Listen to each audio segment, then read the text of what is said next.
that in really stressful crises, it's the realists who have the upper hand, not the optimists or the pessimists.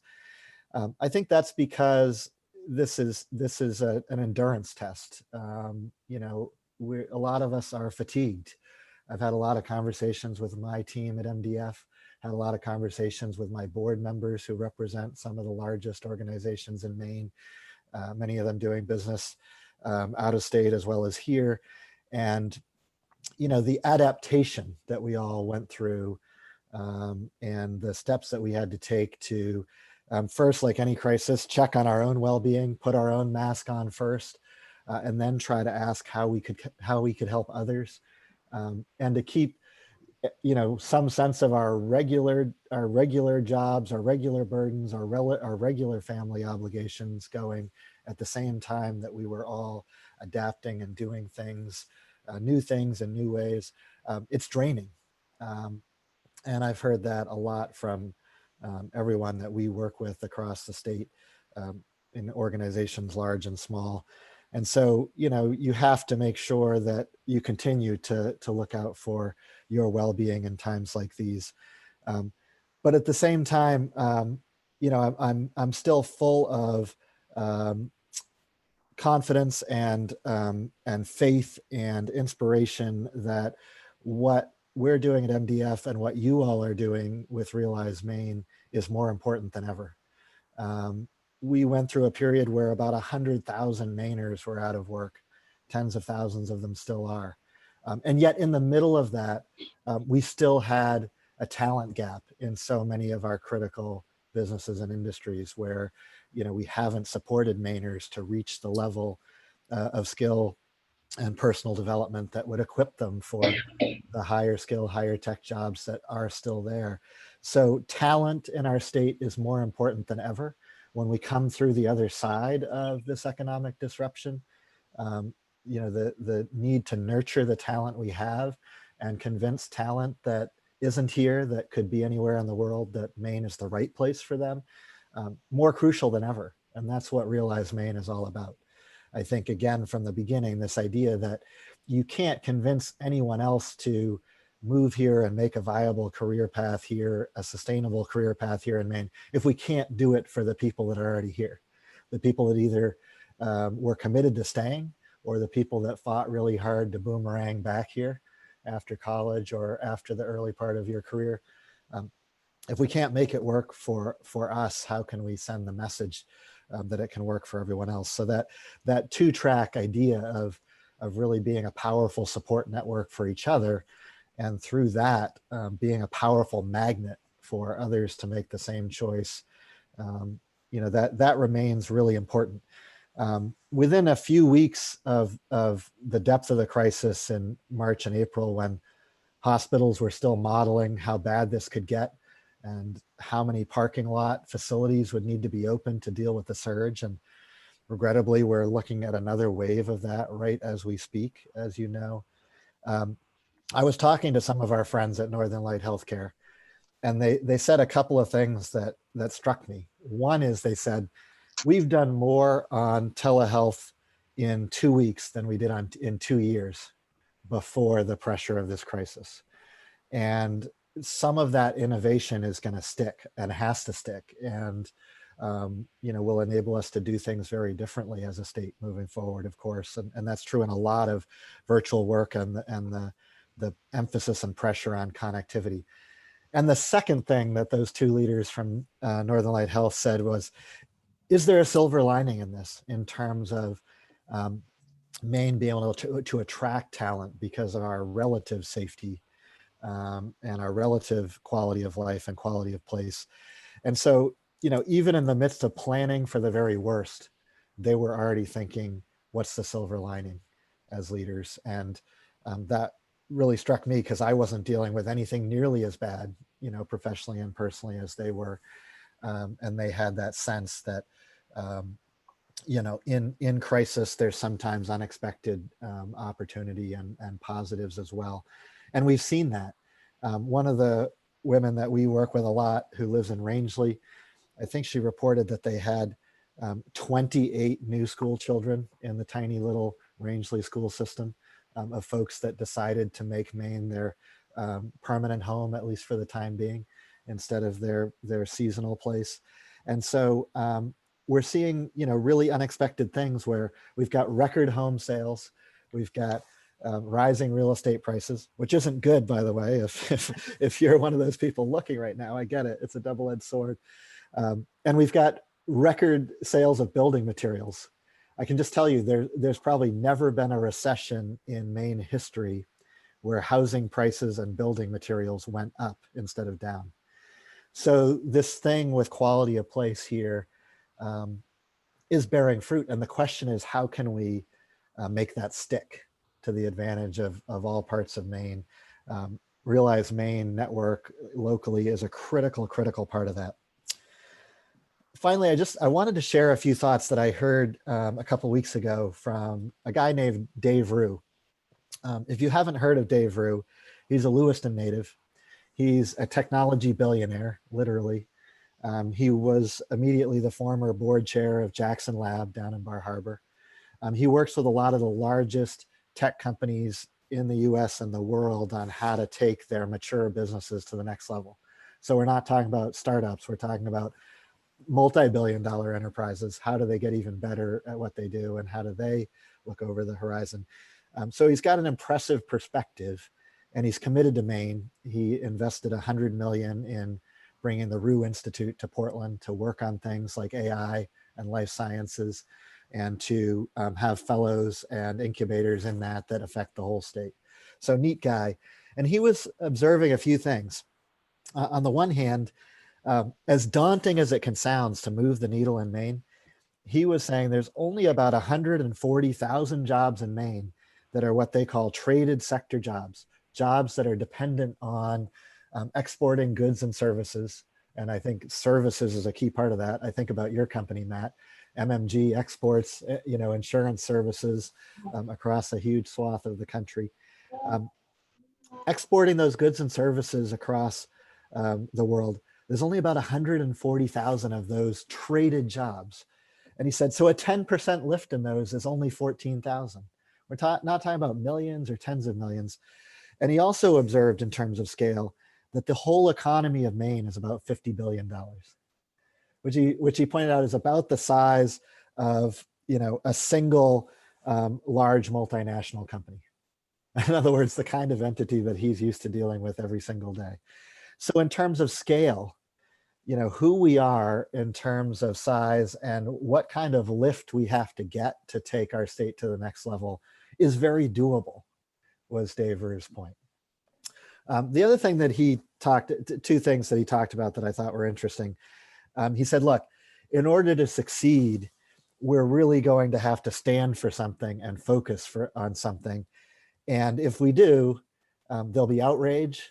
It will be scary to some people, because in order to have an impact and to have true focus, you have to take risk. You have to take risk. And I think, one of the powerful things about a group of younger leaders in our state is that you're just not as risk averse. You're willing to push for the state to take some risks. You're willing to push other leaders to think about taking some risks for our vision of the future. And again, I think that's why Realize Maine is, as important as ever in these times, that we've got to stand for something. We've got to embrace that it can be scary, and we have to encourage ourselves and other leaders to take risk. And finally, despite everything I said about, Maine being a location for remote work and the opportunities that might bring, Dave Rue also said, we have to resist the temptation to lean back and embrace the nostalgia of living in Maine and zooming in to the economy of the present and the future that's happening someplace else. We have to make sure that we're not on the periphery of this next great innovation economy that's unfolding around the world. We have to make sure that innovation is happening in Maine, not just that people in Maine are able to dial in to innovation happening somewhere else. And I thought that was a really powerful thing. At the end of the day, I think that's going to be the key, innovation. Because when I reflect back on times, even in my relatively short career, where we thought, hey, this could be a game changer for Maine in terms of quality of place, in terms of safety, flight to safety. After 9/11, a lot of us thought that you see this step change in people that would choose places like Maine, and would a lot of it would probably be remote work, we thought. And we saw some of it, but not enough to really take, Maine to an entirely different level. And I think the reason is that even if you have quality of place and safety and a tight knit sense of community, as crucial as those things are, as much as they might be more valued, if you don't have the innovation that can really attract that talent and convince that talent that they can sustain themselves here, um, it won't happen in large enough numbers. So I think Realize Maine is crucial. Hopefully you will see, even though your activities may be challenged, it's really hard to network on some of these platforms in the same deep way that we could when we could really share the belly laugh face to face. We just have to be ever more creative and innovative about that. But hopefully you will see some of these would-be new Mainers popping up on your radar all across Maine, expressing interest and anxious to take part. How do we make that sustainable? The role of Realize Maine at every local level in nurturing that talent, convincing people they can make a go of it, not just for the next 6 months, but for a long time to come, and committing to the innovation in Maine that it will take to keep that going. Realize Maine's crucial. I can't thank you enough for what you guys are doing. And I'm so glad that you're getting together to share what you're doing with one another. So I hope you have a great morning. I can't stick with you, unfortunately, for the whole session, but I was flattered to be asked again to just share a few thoughts and really appreciate what you guys are doing. Thanks. Thanks, Jello. Thank you, Jello.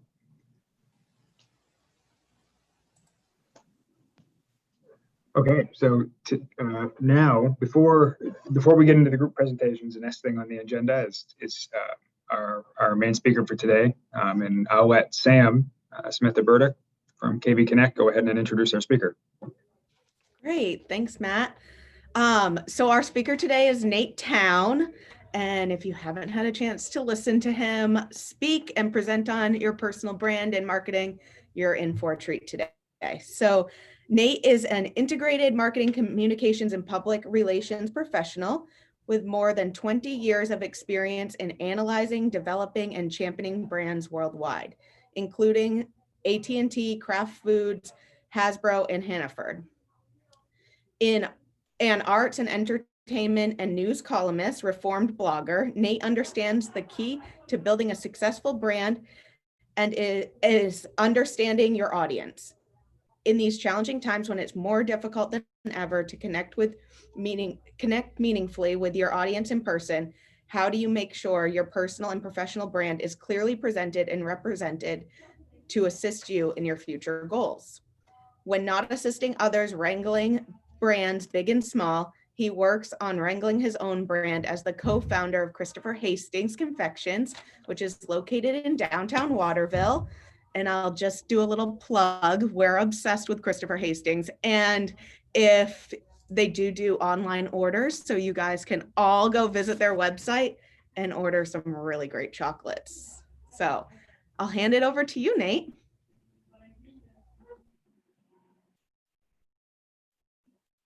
You're still muted. Yeah, that's the first thing about professional and personal branding in this new age. Reliance on technology. This morning at 8 a.m., I realized that the laptop I've been using now for a few months does not have a camera on it. And so I was juggling, my iPad. I'm like, oh, great, I'll just use the iPad. And of course, the iPad is not connecting to the Wi-Fi at my location. I'm like, okay, great, I'll use the backup laptop. So it's never a bad idea to prepare a little ahead of time in these days and ages. And with that, I have to do one thing that's been bugging me this entire time. I have to shift this over here. There we go. This is there. Oh, the white space has really been bothering me on that side. So I needed to shift the little groundhog over there. And pardon me while I put on the readers. Yes, we're at that age where I need these, but it actually, it doesn't look so bad. I've got the blazer on with my Be Safe shirt on, just to remind ourselves. And of course, for the Extra brand and Christopher Hastings Confections, for those of you mask wearing, you can never, these day and age, you can brand everything and talk about evolution. I ordered these from Vistaprint. So they've got our chocolate logo right on them, and it's kind of fun. So in this day and age, nothing really has changed about developing your brand. And when I say your brand, I mean both your personal and your professional brand. Maybe back, in your parents' times, things were a little easier. You could have a separate identity at home that you had at work. Maybe you could go into work and be at work, and then at 5 o'clock you punched out, and then you went home. Now we have social media. Community is really important.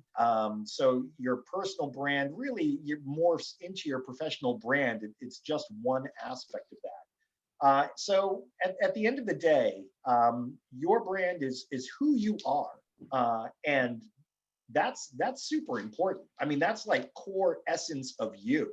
Who do you want to be? Who are you? I mean, we're talking about basic fundamentals of personality and goals and desires.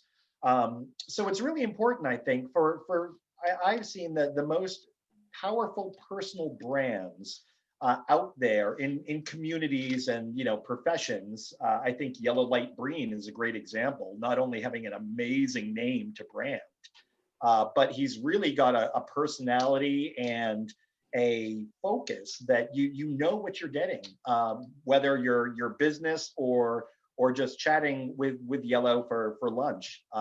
He's rock solid, and you always know what you're going to get. Super intelligent and very wise and kind. I like to think of brands, because I work in the confection business, as flavors. I like to think of what flavor are you when you think about your personal brand. Now, theoretically, there are a lot of vanillas out there, and that's not a bad thing to be. There are some delightful vanillas, from clear vanilla to spicy vanillas and vanilla bean and vanilla extract. Personally, I like to fall on the main spectrum of flavors, but I'm not a blueberry or a raspberry. I like to be more of an elderberry or a red currant. I'm still delicious. I'm still a berry. But I'm a little different. I might be a little tart. I might be a little tangy to some people. But in terms of my brand and what I do, marketing communications, it is nice to get noticed. It's nice to have some visibility for your profession, as that's really what I sell myself on doing for organizations and other brands. Is I show them how to take their brand to the next level and really identify what makes their brand unique, and champion that. So if I'm not doing that for myself, I'm doing myself a disservice. And I will say, feather in the cap, it must be working somewhat, because here I am speaking to you. I kid, it's because I'm free. They probably wanted somebody that was, a super celeb, but they were busy. I'm available, and I'm also free, so my rate works. So I've said your personal brand is your professional brand.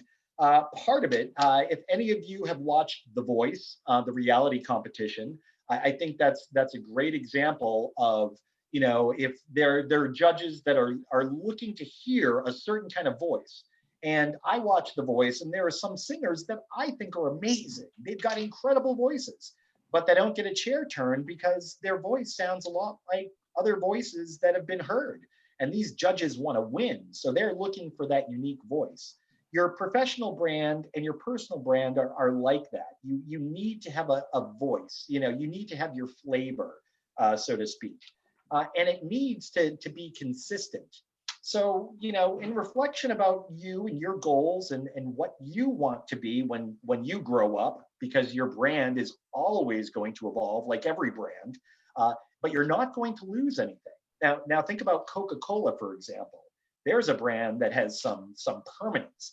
They're still using a lot of the imagery and music and tonality that they used back in the day when they launched the Santa Claus, the polar bears and carrying through. But they're super consistent on what you're getting. You will very, very rarely never, you'll never see a negative Coca-Cola ad. You'll not see a snarky Coca-Cola ad. That's more for Pepsi.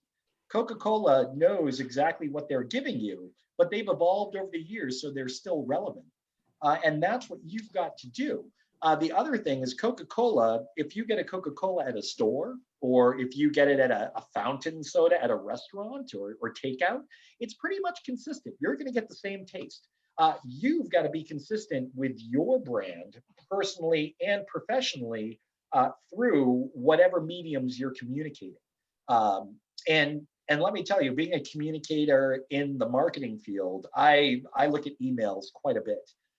And I feel like email communication, especially for young professionals starting out, there is a lack of professionalism with the email correspondence, which I find very fascinating.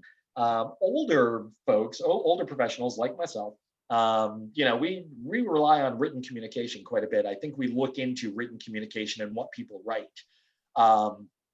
And so when I get an email that, doesn't say answer the questions that I asked in the email to them, or there is no contact information attached to the email other than the email address, no phone information, it's important to tighten up your email game.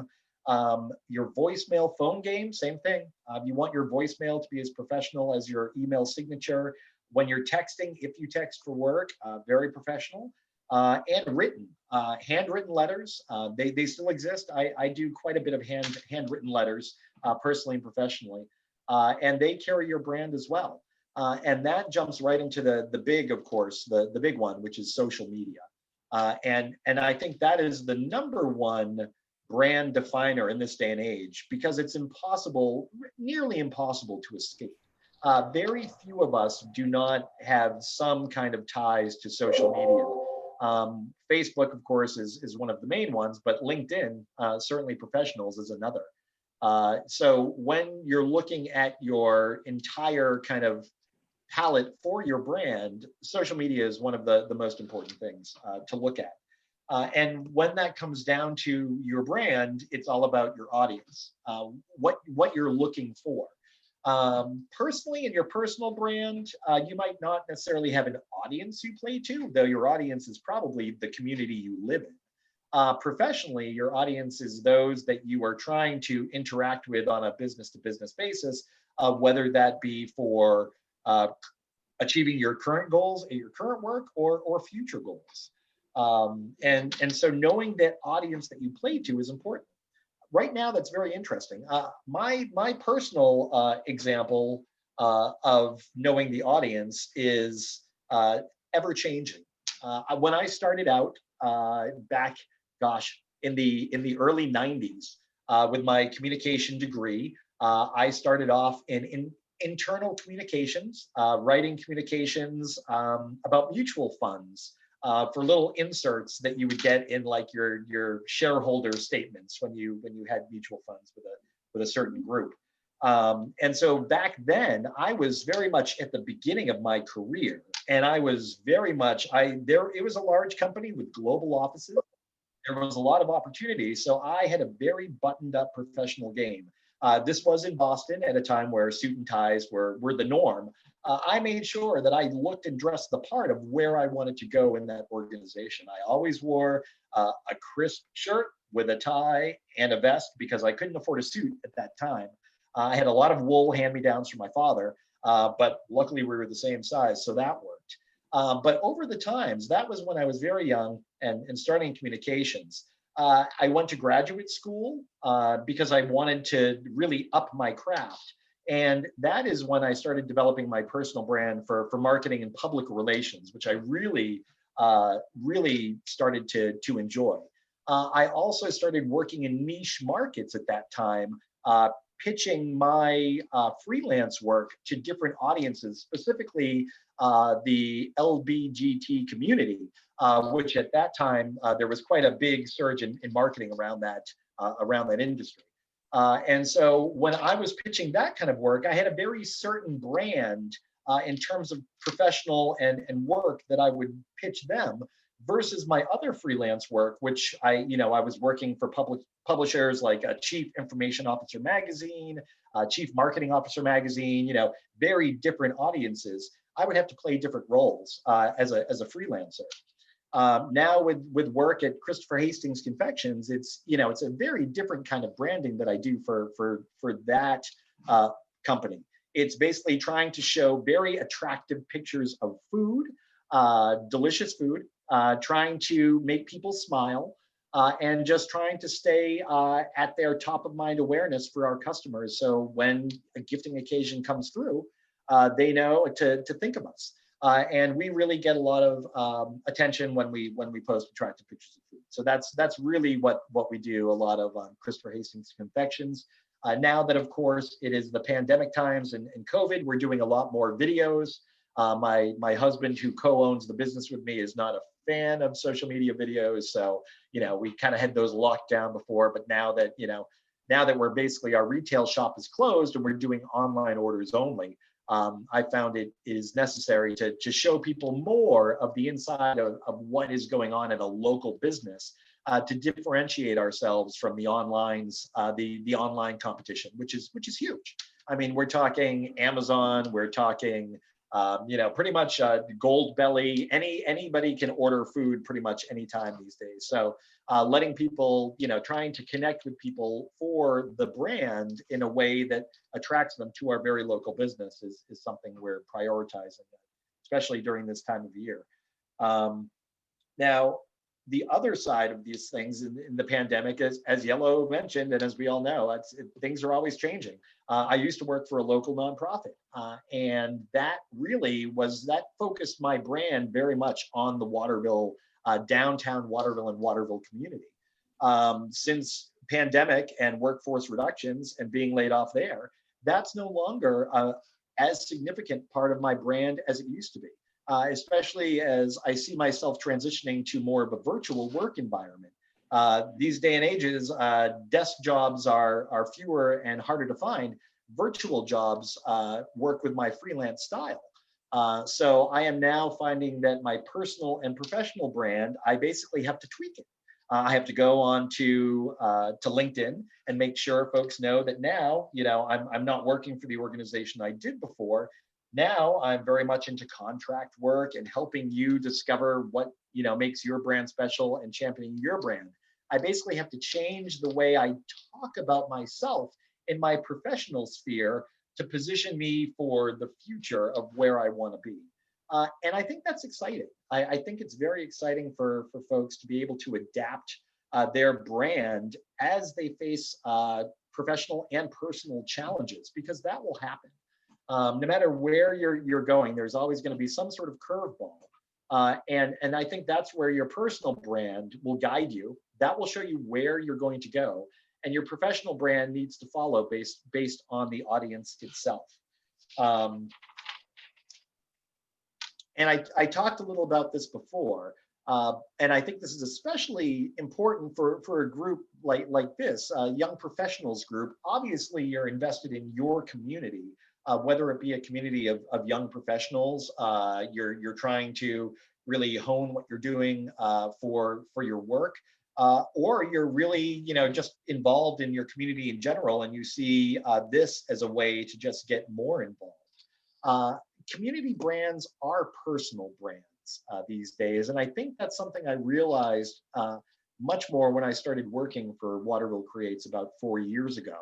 I had moved, I was born in Waterville, Maine, and then after high school, I graduated and went away to college, Boston, went out to the Midwest to work for advertising agencies and public relations firms, and basically moved back to Maine about 4 years ago. I was one of those people Yellow talked about, I guess, to start the chocolate business. And I found that my hometown of Waterville, Maine actually had some some great real estate at more affordable prices than Portland. So that really brought me back to Waterville. And I found that when I hit the ground with Waterville Creates, one thing they really needed was somebody that could become a part of the Waterville fabric, a part of the Waterville community. And so I spent my days and nights really, really getting into the community. And it had been 30 years since I had lived there, 20 years since I'd lived there. So, getting to know these people that I knew once back in the day, doing a lot of networking events, going to a lot of community events in different places. That is how I really developed my personal brand within that community. And now it's, again, now that I find myself in a very strange environment where I live half my time in Waterville, Maine, and now half my time I'm spending in Bremen, Maine at the coast with my father. And so now I kind of have a dual identity. So a lot of the Waterville focus that I used to have with my brand is not there anymore. Certainly with the chocolate it is, though with the online world, it shifts. So you've got to be able to be prepared to change and shift your professional brand and your personal brand as your life changes. It's a lot like shopping. It's very true. If you think about your closet and your wardrobe, I think about that quite a bit. There's a lot of stuff I don't wear anymore because gosh, sweatshirts are comfortable when you're working at home. But when you think about wardrobes and shopping, think about how often you go through and you buy something new. Why do you buy it? What appeals to you about it? At the core, that's, your brand. Clothing is an extension of your personal brand into your professional. And so right now, all of you are currently branding. I will say, Matt, spot on. This is exactly what I would expect. The tie and the shirt, fantastic. And so as you continue to develop your brand during the COVID times and the pandemic times, it's really just important for you to think about yourself, where you want to be, what audiences you want to be in front of. And then really the challenge is determining how forward or how much you want to turn up your brand to engage with your audience. If you're in the marketing or communication business, you tend to want to have a high brand level. But if you're, say, in an actuary, and you don't want to be invited for public speaking gigs, your brand, maybe you want to be known for being somebody who's super accurate, super dependable, and super professional. And so that's what you should build your brand around. And so it all really depends on you. And there are so many resources out there. If you're looking for more information on personal branding, and just type in personal branding and you'll see a lot out there. And take out of it what you will. But at the end of the day, I guess, my closer is just, be true to yourself. And I think the rest will follow. That has been my experience over the past 22 years, of course. But I have found that when I'm true to myself, and when I am genuine about my approach, and this is very interesting, in the job application process, you realize that, you apply for some jobs where you're like, this is not my genuine, this is not a good fit for my brand, but it's, I need the work, so I'm going to do it. You'll find that the brand fit, the you fit is more important than anything else, and it will carry you through. If you're true to yourself, you'll connect with the audience you want to connect with, and great things will happen personally and professionally. And then, then we'll all roll the dice and see what 2021 brings us, right? So that's what I got, Samantha. And I'm happy to take any questions if anybody has any. Yeah, that was awesome, Nate. Yeah, thanks, Nate. I think, I like how it's both applicable to each individual, but then also each group as well. One of the things that I think we get hit with a lot as a young professional group, well, for one, we're identified as a young professional group, and sometimes there's pull to become more broad. But do you think that kind of works against us in a way, or should we get more focused on, targeting young professionals, or should we get more broad and, focus on inclusion of everyone in the area? I think, that's a very interesting question. I think you need to focus your brand on your core brand, which is serving the young professionals. However, I think your brand can absolutely be inclusive of others that might not be young professionals, but that are very interested in connecting with and issues involving young professionals. Back when I went to grad school at Emerson in Boston, Emerson College. And in 2002, when I was getting ready to graduate, I was doing a lot of networking. There were a lot of young professional groups that I networked with, and they were okay, but it was like, a Shark Tank. There were a lot of people like me looking to talk to the same people. I found the most success when I joined a women's professional group. And I was the only man in that room of probably 250 women. And it was very focused on women's issues and women in business. And that was fine with me. I did not want to make it necessarily about me. I just wanted to connect with other professionals in a way that I thought I might be able to stand out and learn something from them. And I will say that I probably, as I was going through, as I graduated and started looking for work, I didn't actually need to look for full-time work because I had enough freelance work from the connections I made just from that professional women's group in Boston. And those connections lasted me at least 7 years of work, of steady work. And that's just because, really I found a group that maybe I'm not the core that they're serving, but I connected with them and they connected with me. So I think that you as the young professionals can do the same thing. Focus on being, on young professional issues and issues that matter to you, but be very inclusive of others that, want to be part of that. And if they want to join you, great. And if they hang on, fantastic. And I think you'll all learn from each other, but definitely stick to your core. That said, maybe your brand will evolve, but as far as I can see, there's a great need for young professional organizations just from my work in Waterville alone. So I would say stick with that. Perfect. Thank you. Nate, do you have any tips for building a LinkedIn brand a little bit?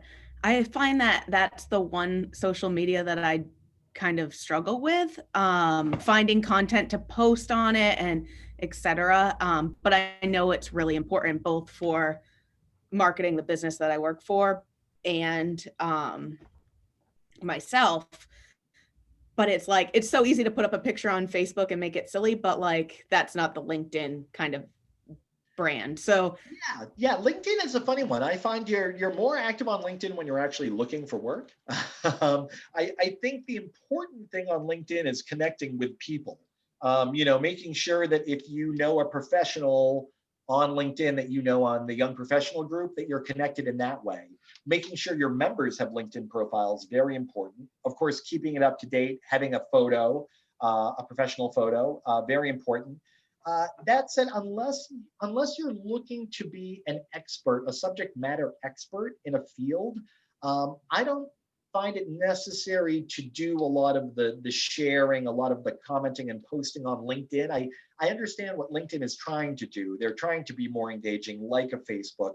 But at the end of the day, a lot of people go to LinkedIn to find jobs and connect with people in industries. So for me, that's the most important aspect to manage for your LinkedIn is make sure you're connected to people, because really it's those connections you're going to want to use on LinkedIn when you're looking for either in your current job, if you've got a new a work project where you need to know somebody at another organization and you're wondering, well, I don't know anybody there, but maybe on LinkedIn we've got connections. So that's what I use LinkedIn for. It's hard to manage LinkedIn as a subject matter expert and really get a lot of value out of it unless you're, I would say, at a very niche industry that has a lot of engagement, or you're at a certain level with your kind of identity nationally. I would say for most of us, the value is in connecting with others and being able to research companies and organizations, in your area to find out more about them, or your competition. Especially if you're in marketing, you can learn a lot about a company through its LinkedIn. So that's my advice on LinkedIn. I wouldn't worry so much about doing a lot of posting. I would worry more about just nurturing your kind of community on LinkedIn. Are there any other questions for Nate? I don't see any hands. All right. Well, thank you so much. This is Well, thank you, Nate. Yes, thank you. yeah. Well, enjoy the rest of the day.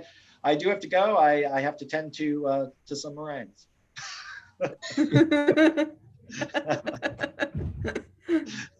Bye-bye.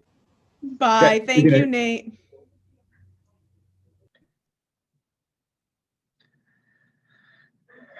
All right. And thank you, Sam, for organizing that too. So the next part of the showcase is going through what each of the groups have been doing throughout 2020, and going through what the plans are for 2021. Before that, we'd like to go through maybe what the Realize Maine network is, for those of you maybe unfamiliar with it or looking to learn more about it. And Julie, do I have ability to share my screen?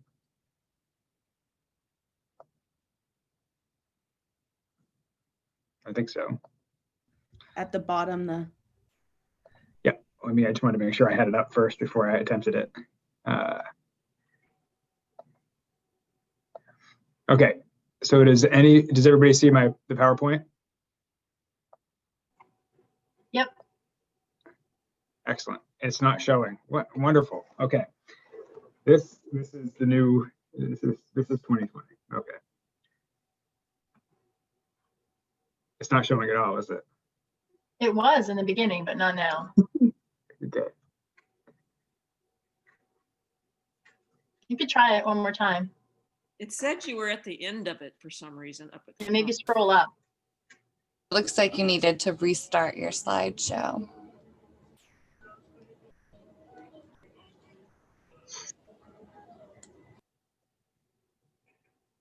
Huh.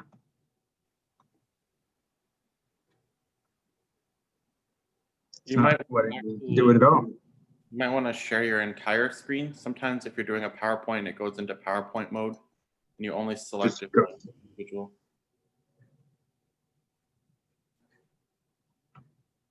All right, I'll do the entire screen instead.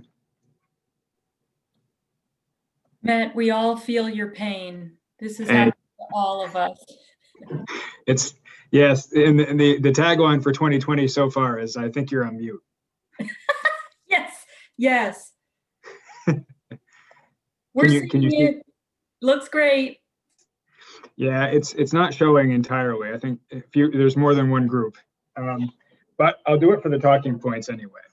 So the Realize Maine network, essentially, it exists to provide opportunities for young people throughout the state to live, work, and play. As you can see, is the tagline there. It's made up of several regional groups. These are all volunteer groups that come together to provide those types of opportunities that I just mentioned. MDF is a program of the Maine Development Foundation. And the steering committee that we have is made up from representatives of each group. So typically the chair or co-chairs from each group. We call in and we meet once a month to really share best practices, identify different things that we can work together on, possibly discuss unique objectives and challenges each one of us face. And as a member of a group that just started 2-3 years ago now, we've gained just so much insight from discussing what the other groups are working on. And that type of partnership and collaboration we've had, it was just invaluable to helping our group stand up and become successful. And the network exists, like I said, to support new regional groups, trying to contact different pockets of individuals from around the state, trying to bridge some gaps geologically. If the groups were showing up on the map, way up in Aroostook County, that's where Momentum Aroostook is located. That's the group I'm from. And Fusion, the one group that you can see, that's the nearest group to us. So there's a lot of space in between there, and the network, as we continue, would be great to try to bridge those gaps. But we've been successful in sharing career, civic, social, and volunteer interests. And just the discussions that we have on a month-to-month basis are very beneficial. So as you can see, the graphics and the chart are not coming through, but these are the groups that we have now. There are other groups out there that we're aware of. These are just ones reflecting on what we have currently MOUs in place now. The other benefit for the network, and I'll stop sharing my screen.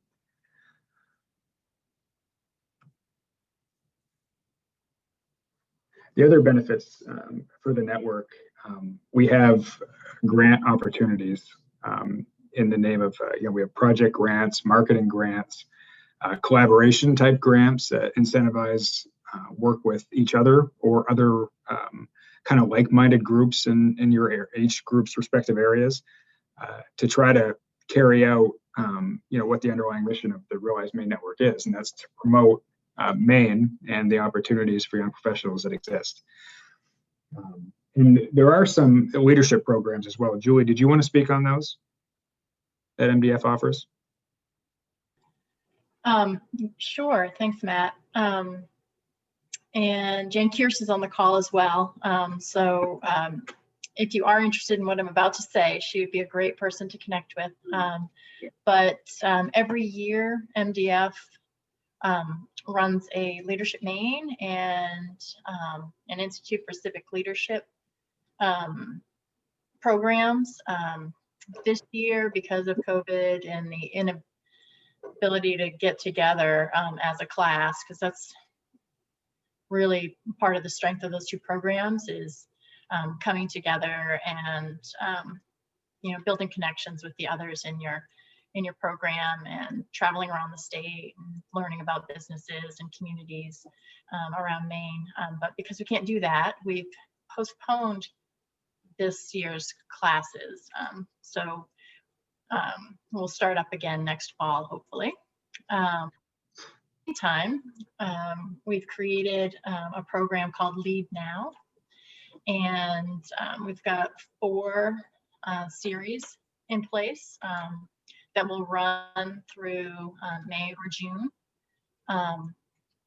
on topics like leading through uncertainty, women transforming leadership. We've got one on the economic recovery, and then another one on equity. And normally MDF offers scholarships to Realize Maine Network participants to part of the Leadership Maine or ICL program, but because we don't have those in place, we're offering it for Lead Now. So I would encourage you to go to the MDF website and under the Leadership tab, you can go to the Lead Now page and learn more about those programs. And if you are a Realize Maine Network member, we're offering scholarships so that you could take part at no cost. And it's first come, first served. We have space for about 10 people or 10 slots. So take a look and see if anything is of interest, and feel free to contact me or Jan if you are interested. And we can help get you signed up. The first one actually is next Thursday, but we're offering many more throughout the coming year. Thanks, Matt. Perfect, thank you. And so now's the point where we go around and each group can discuss, what they've done throughout 2020 and what they're looking forward to do in 2021. Does any group want to go first? I can, Matt. Sure, thanks, Ginger. Before that too, Julie, there are one administrative thing I think we have for attending today. Julie, you have a couple drawings that you'd like to do at the end of this, correct? Yep, we've got 2 drawings. We've got a $75 gift certificate to LL Bean, a quintessential Maine-based company, and then a $35 gift certificate to Nate's Business, so Christopher Hastings Confections. And both of those will be e-gift certificates, so you purchase online. You don't have to go in person to the stores. Excellent. Thank you. And we'll do those right after all the groups present. Okay, so go ahead, Ginger. Awesome, thanks. Ginger Kiefer, I am chair of Momentum Aroostook. As the name might self-explain, we're up in Aroostook County. I am going to try and share my screen. Oops, not that one. Can everybody see that? Nope. No? Oh, wait, there we go, maybe. Did that work? Yes. Yep. Yes, okay, awesome, thank you. Okay. So I guess to add on before I jump into momentum, I just wanted to note for the Realize Maine network, adding on to what Matt had to say, we have found the network really helpful as we've been getting going as an organization, and not as much this year, but in last year, certainly we piggybacked on a lot of events that other groups have had and had hosted successfully in the past. Dodgeball tournament, kind of a 40 under 40 event. We did host a cornhole tournament pre-COVID this year. So there are definitely a lot of things we were able to piggyback off of, which we found really beneficial. And then the other thing that's been nice is, you know, through challenging times, especially this year, it's been nice to hear other people's struggles. Not that it makes those any less significant, but it's nice to know we're all kind of in the same boat, paddling the same way. So anyway, we are Momentum Aroostook, and we try to cover all of Aroostook County when we can be active. So that can be a challenge in and of itself because there's several hundred miles between the top of Aroostook County and the bottom, but we do try and split up events and host them in different areas across the county.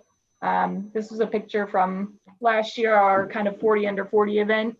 That's most of our steering committee and a pretty active group over the last couple of years. So like everybody's summary for this year, we've all been trying to learn how to navigate through COVID. And we, I think we toned it down a lot more. We obviously didn't host as many events and that sort of thing. So there are definitely some things we've pivoted towards this year that weren't originally in our goals for the year. The one thing we did accomplish pre-COVID was we hosted a cornhole tournament, which was really fun.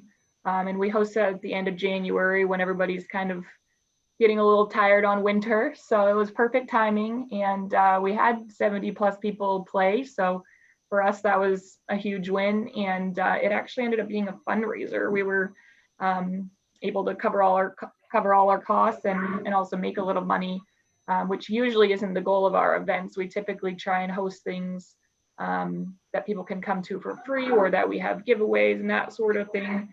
But this one was nice that we were able to make a little money. So it helped diminish our sponsorship costs for this event. And I guess the other thing I'll touch upon, and I don't know that we did it necessarily on purpose in the beginning, but looking back, I'm glad we did, is we really, other than MDF funds that we secured this year, we really didn't seek out a lot of sponsorship. And we decided on that when we finally started talking about it, because it was a tough year for businesses, and also there were a lot of competing interests for funds. So we, said there are a lot of things that people might need COVID related for that other businesses could put their money towards. So we kind of took a step back, and we didn't host it a lot, so we didn't need a lot to carry us on for the year. So that's that. Our first virtual event we hosted was a trivia night in the spring, and we used the platform called Kahoot. That worked out really well. You can do it on your phone or laptop and share your screen.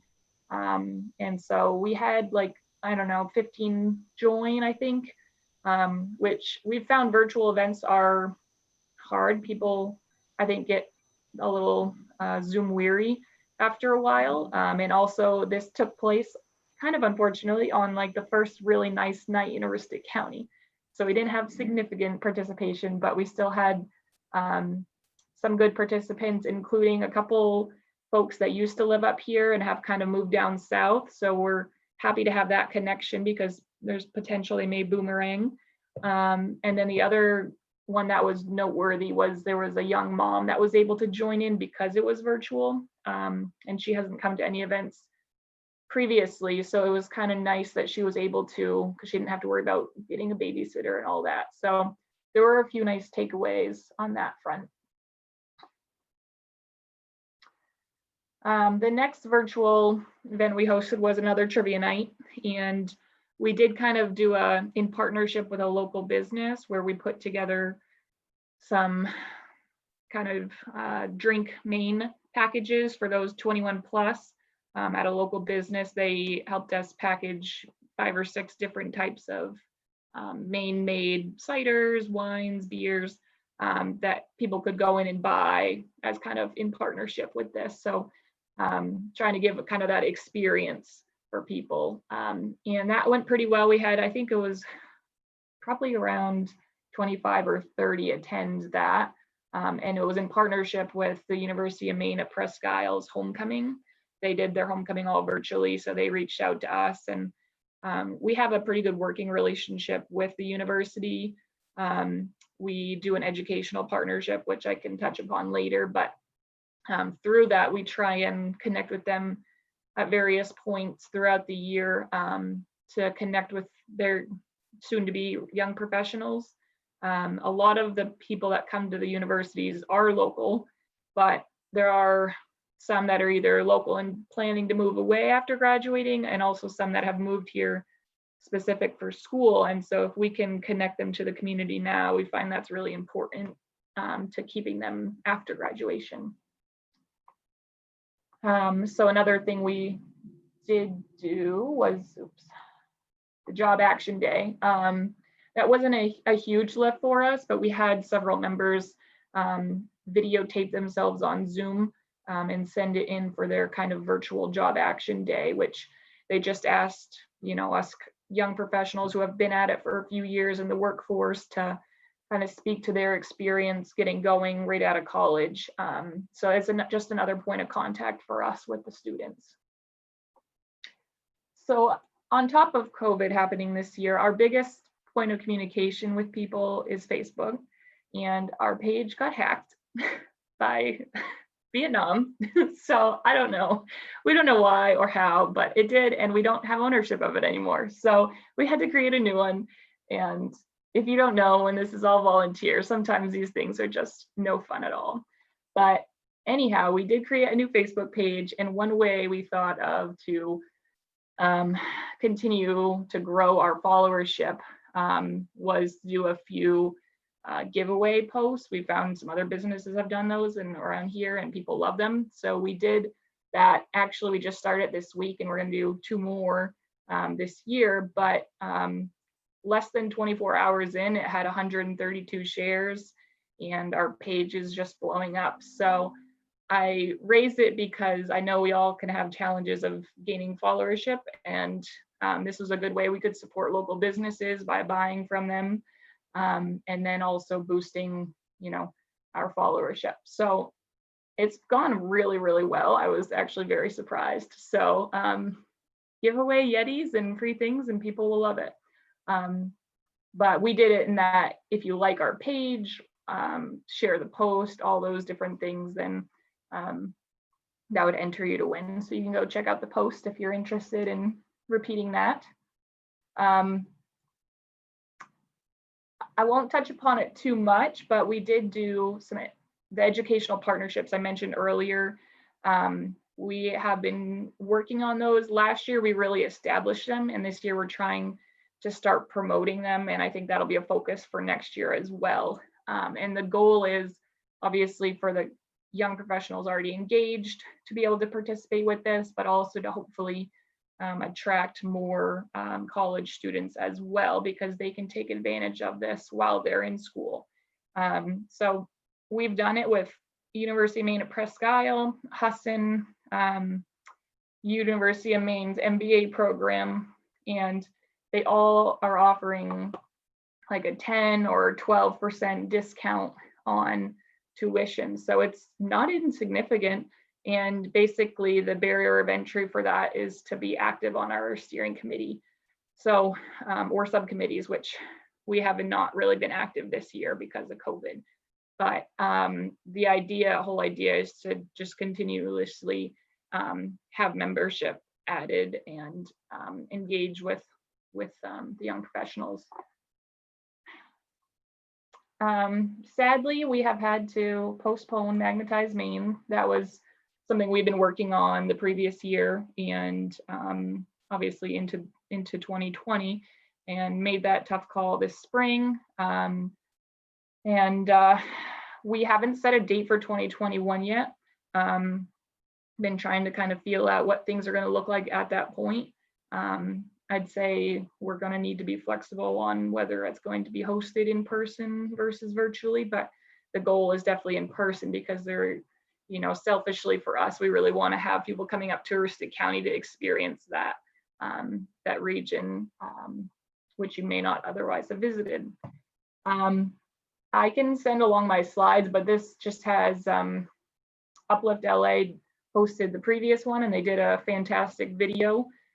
So we've been using that to promote it. And if you haven't checked it out, I'm happy to share my slides and you can just grab the link off there to watch the video.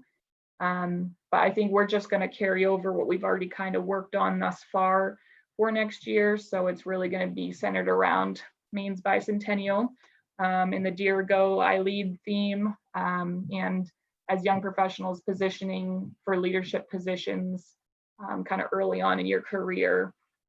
So more to come on that, but it still is on the docket for 2021. We just haven't established what it's going to look like just yet. So some 2021 goals. The biggest one for us right now is sustainability. I don't know about all of you, but we do, with COVID, we've had the challenge of, membership is not quite as, we're not gaining because we're not hosting those in-person events. People are a little bit Zoom weary on meetings, and anything we do host feels like more work because they're not seeing the kind of success of the event in person. So there's that weariness, but it's kind of bound to happen. But one thing we've been really having discussions around is better positioning ourselves as a partner with the Aroostook Partnership, which is a group up here. It's a little bit more all-encompassing of Aroostook County than our chambers are, and they've been kind of our fiscal agent, and we present at their board meetings. But otherwise, we don't have a really tight working relationship, and so we are looking at possibly collaborating with them a bit more on events, driving membership, all those sorts of things. So I'm really hoping we can do that for 2021, and that would really help us with sustainability in the long run, so it's not dependent on a couple really significant members. The next one would be growth. Obviously, post-COVID, we're really hoping to continue to gain new members and engage with the ones that may have disconnected. I think we will try and get back to the annual fundraising post-COVID. And lastly, and probably most significantly, would be to host Magnetize Maine.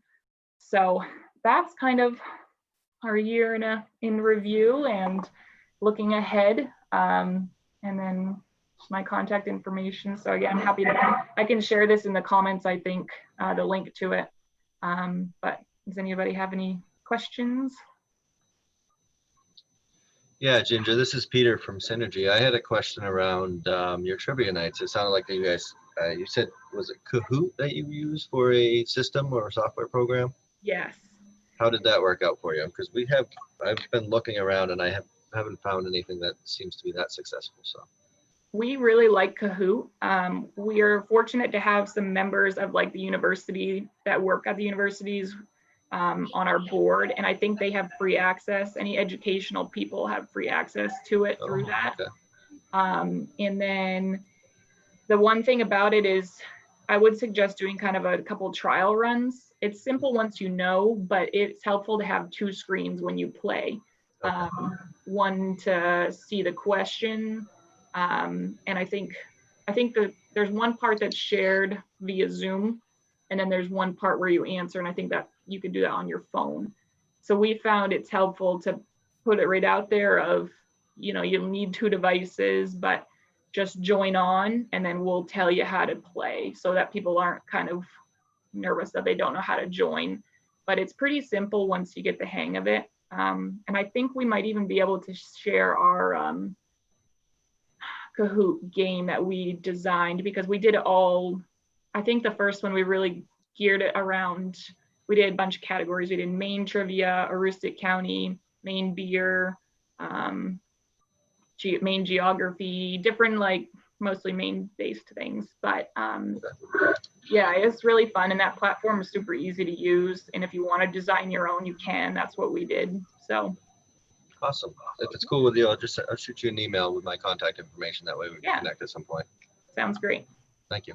Thanks. All right, I'll stop sharing my screen. And thank you, guys. Perfect. Thanks, Andrew. Matt, I'm happy to go next if you'd like.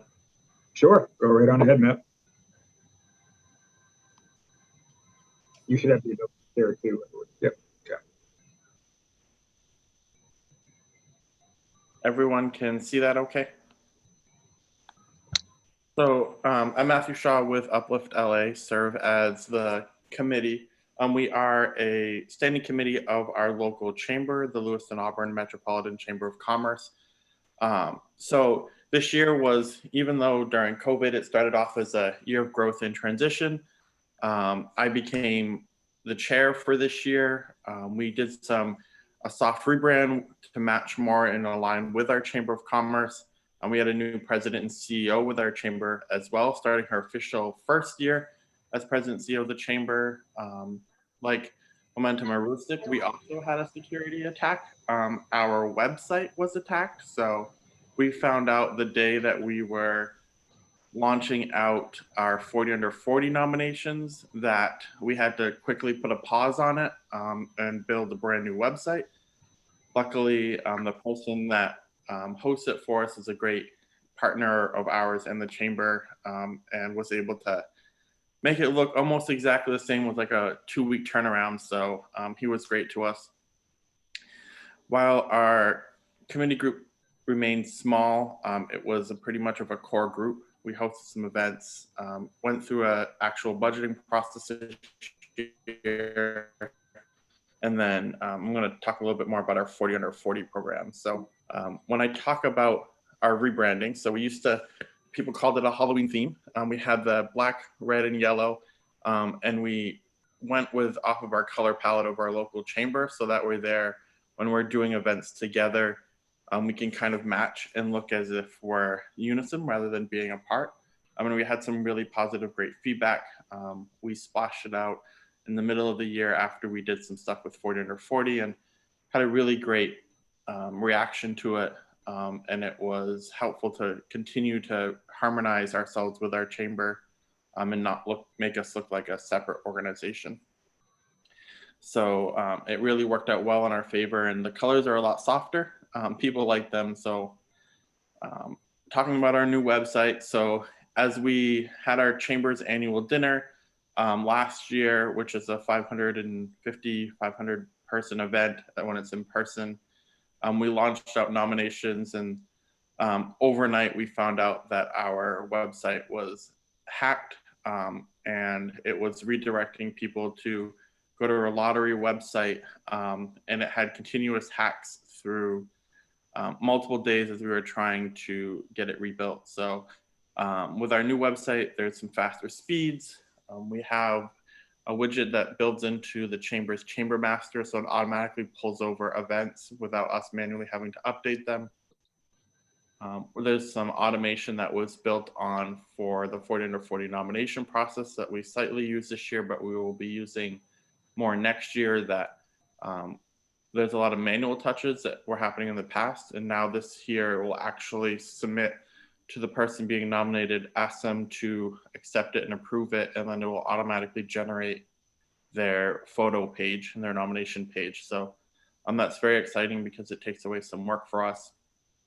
And also at the same time, our chamber went through using Outlook to a Google Drive and the Google Suite. So we were able to also now have our own email addresses. So people started recognizing us differently as being still a committee of the chamber, but recognizing the Uplift LA name, which did help for our branding some.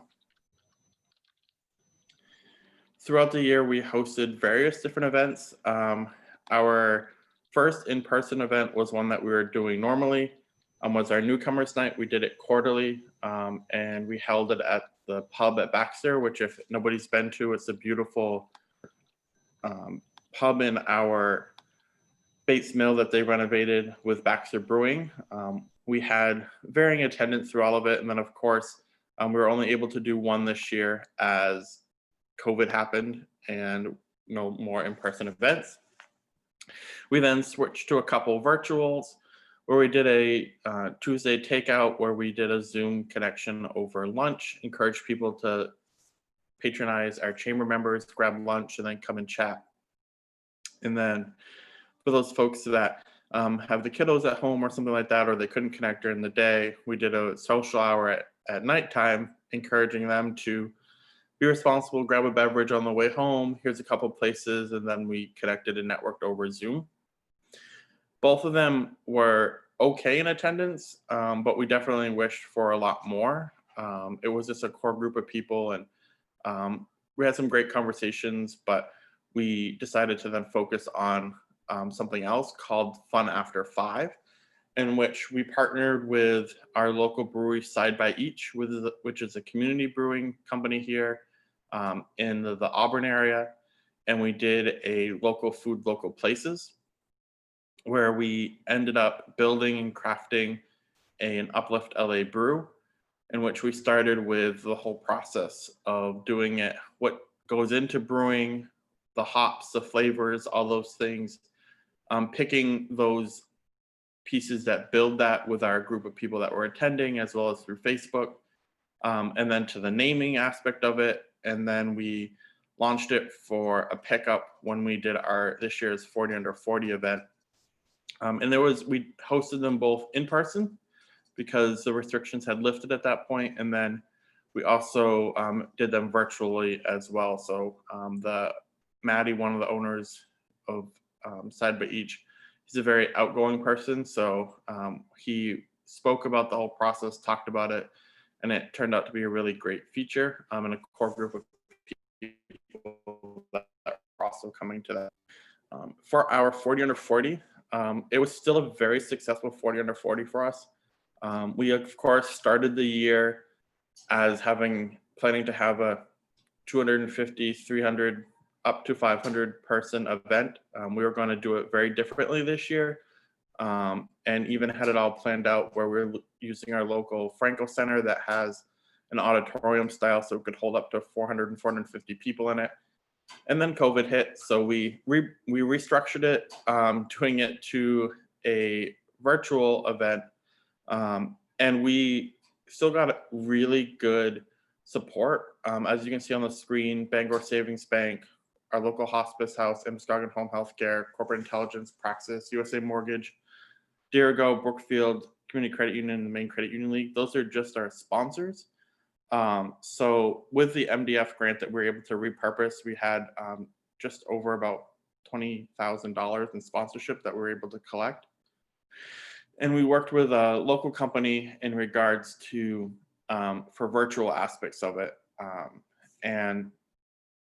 As you can see down here on the bottom, we partnered with some restaurants and beverage shops. So we sold celebration packs instead of just virtual event tickets.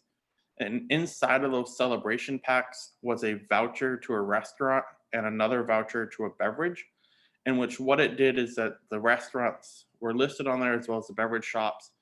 They could take that voucher, say it was $30, and they would get a $30 credit towards food per se. So of course, we encourage them, please spend more, spend $50 or whatever, and you'll get $30 off. And then we, as the organization, paid the partner for those gift certificates back. They give us a slight discount, but so we ended up driving about $2,300 in business to them. So it was another way to kind of support our chamber members, as well as encouraging people to have fun. One of our celebration packs did spend $800 in food and only had a $50 or $100 voucher with them. So, and then one of the restaurants decided to not turn in their vouchers at all, just because of how much they support Uplift LA and the chamber. So we were really grateful for that, but it was the way for us to give back and promote people to go there.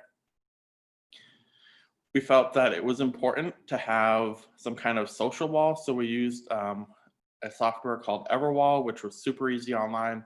People could tag through Instagram and Twitter, and they could also text their pictures directly to a phone number, in which it showed up on a scrolling wall that we could use during intermission, as well as when we were building up hype for the event. So it was a lot of fun. It made people feel as if we're all together. And as you can see, people had their own parties, which is what we encouraged. Be socially distanced, be smart about it, but have fun with it. So we generated about just over $3,000 in ticket revenue, ended up netting about $7,000 on the event. Again, drove back $2,300. In our 4-year total for 40 Under 40, we've had 440 nominations, just about 6,800 in community votes, and we've recognized 130 honorees. You're able to be an honoree in multiple categories, different each year, so that's why the number doesn't total up to 40 times 4. But it still has a lot of great traction. Our local newspaper always picks it up, and we do a partnership with them, and we do video work and stuff like that. So for us in 2020, we still plan to do 40 Under 40, whether it be in person or be virtual. We got a lot of amazing feedback on how we did it virtual. So we were kind of the guinea pig for our area and our chamber on could we pull it off and it still be a well done event. We want to do an Adulting 101 series. And then we want to do some integrated social and networking events. So maybe be a wine mixer or a tasting, trivia, music bingo, speed networking, maybe using breakout rooms. We had done kickball before, so we want to possibly bring it back at some point when the weather's nice and maybe we can get together and sports are allowed. And then we really thought about one of our hardest things, again, like a lot of our groups do, is building our membership. So we want to build our Facebook presence as well as our LinkedIn presence. And we're going to start doing some short videos of promoting who, what, and why LA. Some of our businesses that always send and encourage their employees to go to our events, as well as some of our steering committee members and other people in our area, to say a short clip that we can put out there of why do you believe in Uplift LA and why should people be involved. So that should be a 2021 proposed lineup. I just see that. But so that is Uplift LA in our year in review, I would say. Happy to take any questions if anybody has any. Yeah, Matt, go ahead. I'd be remiss to say, so I do have my incoming chair-elect, Allison from Central Maine Community College on here, as well as Katie Palmer, who's our liaison for our local chamber of our group. So thank you, both of you guys, for joining. I had just a question. You mentioned something called Everwall, where people could share posts and things like that. Tell me a little bit more about that. How does that work? And is it a service you guys have to pay for? Or?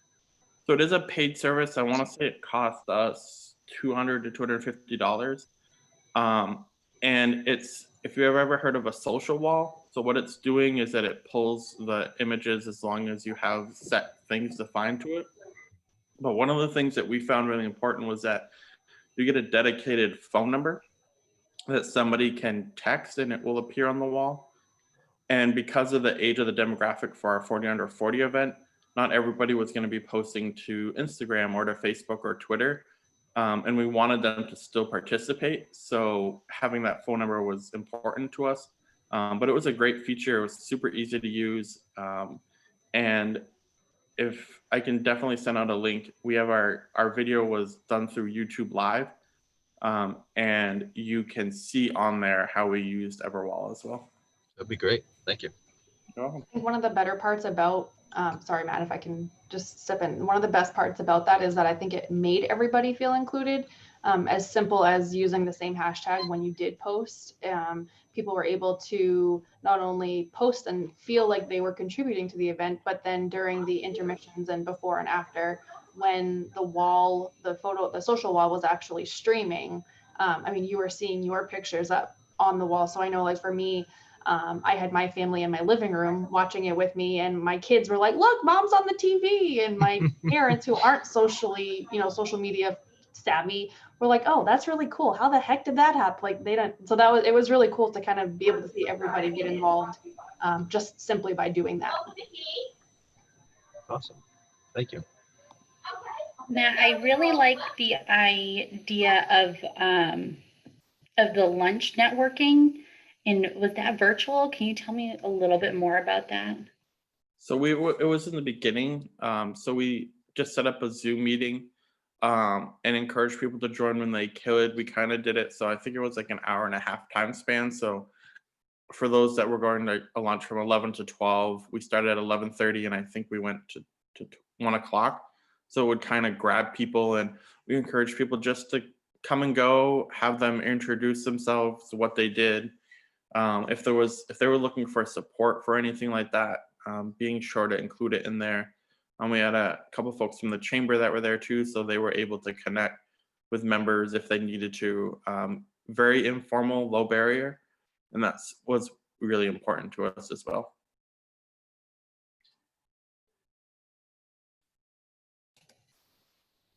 I like that. Was it an every weekday sort of thing, or was it once a week?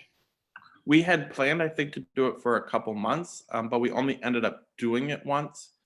And then we did the following of the after social hour, in which there was a little bit more presence there. But then we started, when we were interviewing or surveying our membership for both the chamber and whatnot, people had that Zoom fatigue that was coming on already in the early months. So we opted to not do it, but we have our monthly chamber breakfast still that's happening. So we commonly encourage all of them when they're attending a chamber breakfast to connect with each other as well, to the fact that our chamber actually puts on businesses and cards and stuff like that in breakfast bags that they deliver, encouraging you to network with these people on Zoom while you're on the meeting. So there's more networking than just with our group of Uplift. So.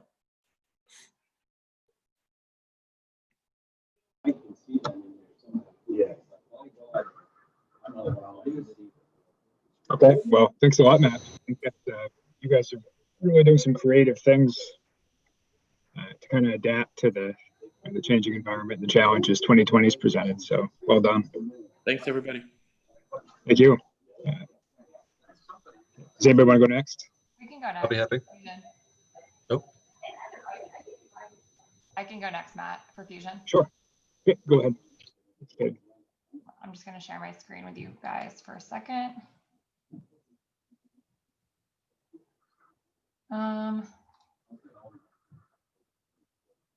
Sorry, everyone.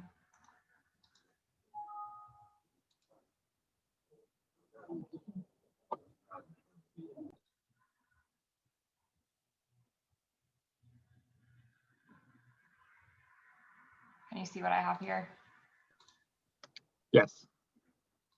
All right, so 2020 for Fusion was a little less active as some of you have had for your programs. Props to everyone who's done great innovative things. I think that Fusion really struggled with picking up and running with some ideas. We had a lot of great ideas, but they didn't really gain traction in our community or with our steering committees. So we really commend all of you who were able to have success with your virtual events quickly and easily. We are really still working on how to figure that out for ourselves in 2021.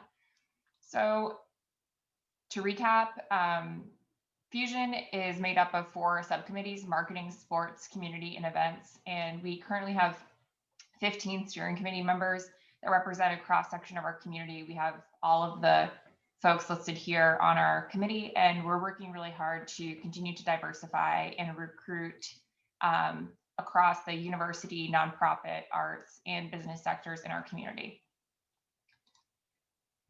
In January of 2020, we were able to have our Fusion 101 event. And what Fusion 101 is an opportunity for people in the community who are interested in learning more about Fusion to come and chat with current members of Fusion about what it looks like to learn about the steering committee or subcommittees and to ask questions. So this year we're doing Fusion 101 in December. It will be happening in the next couple of, the first week of December, in order to try to engage more community members and to attract and recruit more steering committee applications. If you know anyone in the Bangor area that you think would really enjoy learning more about Fusion, feel free to send me their name. We would love to have them. We were able to have our annual ice bar event in February. As you can see, it was a farm-themed ice bar event. We do partner with nonprofit partners for our events. This year, our nonprofit partner was intended to be the frontline service providers, so fire, veterans, police, and we had gotten to the Maine Veterans Project. We were able to donate over $300 to that cause. And you can see here on the left, this bottom photo is a few of our steering committee members. Kaylee Bollier, who's on the call today, is right here. So people were really out and it was a great event, albeit cold. We did kick off our dodgeball league. Fusion Sports has dodgeball, bowling, and volleyball leagues in various seasons. This included an A League and a B League on Tuesday and Thursday evenings, and we introduced a new concept, the MVP of the Week Award, where we recognized someone on our Facebook for being particularly talented or doing something funny or just being a really good sport and really supporting the league. Unfortunately, we had to cut the league short due to COVID-19 because who wants to catch grimy dodgeballs that someone else has been touching in the middle of a pandemic? Not me. So to wrap up 2020, we really did not do much in the interim. We picked up a few things that we thought would work, such as a program that we called Fusion Feels on our Facebook page, where we highlighted someone in our community that was doing something positive. It gives Fusion a good feeling right now. It didn't really have a lot of traction. We didn't get a lot of likes. We didn't get a lot of attention for it. So we really tried to table those events to allow our steering committee members to focus on what they needed to be doing to take care of themselves, because we thought it was important to not push if it wasn't working. So now we've been able to gain a little bit more traction. In Bangor, there's an organization called the Downtown Bangor Partnership, and they decorate the street lamps. And you can see here, they decorate over 100 lampposts in downtown Bangor. And they're also doing a series where they're visiting local shops in Bangor and filming somebody that has some kind of social media following shopping local. And so our Fusion Steering Committee member, Brian Sturgeon, is going to be filming a video this weekend. So you can look for that if you're interested. So lessons learned in 2020, we really learned that if it doesn't work, we can just table it. We don't need to try to push through something that's not working and it takes too much energy. And if there's not energy for the projects, we don't have to try to be the savior of the community during a pandemic. We really thought that we championed some other causes. We got behind some of our community partners that were doing really positive things rather than trying to reinvent the wheel and have it be about Fusion. We just really tried to focus on how Fusion could best support the community. In 2020, our goals were to highlight our 15-year anniversary, and unfortunately, we didn't have a strong opportunity to do that, but hopefully in 2021, we'll be able to come back stronger than ever. 2020 was a transition year for us. It still is in many ways. We're very focused on building our steering committee. And last year, we did a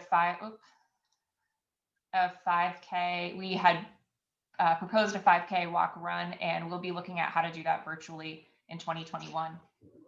Recently, the Fusion Steering Committee held a visioning and idea generation session where we basically talked about what is going to work, what can we do, and what are some big ideas for 2021, because we really want to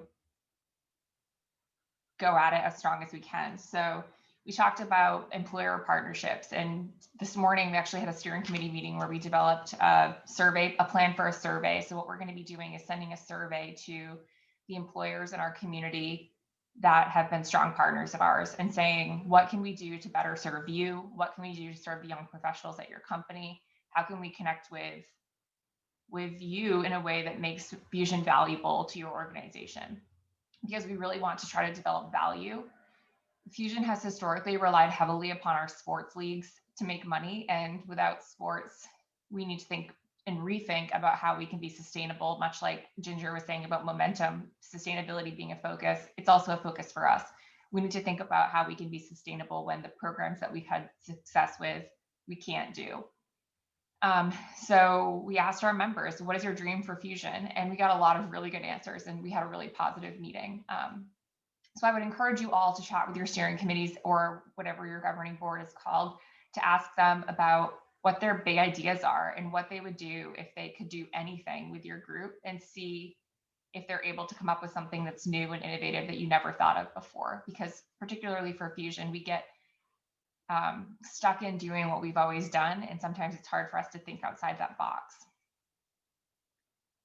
So our goals for 2021 are developing our programs and focusing on recruitment in order to address the challenges of the COVID-19 work environment, which I think are going to continue to be a challenge for us as we move through the first quarter, at least, of 2021.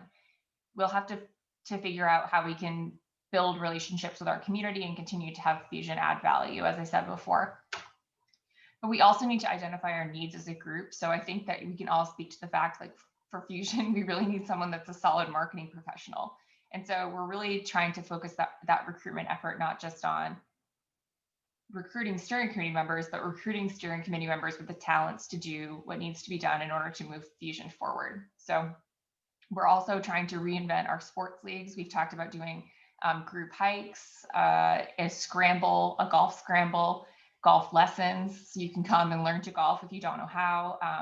The chamber had a lot of success. The Bangor Chamber had a lot of success with their chamber golf tournament. So we're trying to build upon that in a safe manner. And we're going to see how all that develops. I think even in the winter, if you're bundled up, you can get outside and cross country ski and snowshoe and kind of move about. So we're hopeful that we'll be able to capitalize on some of those things going into this new season. So that's it. If anyone has any questions, I'd be happy to answer them.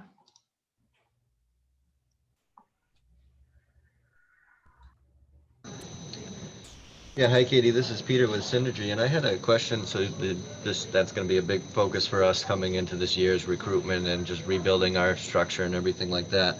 What kind of things are you guys thinking about as far as processes to do that?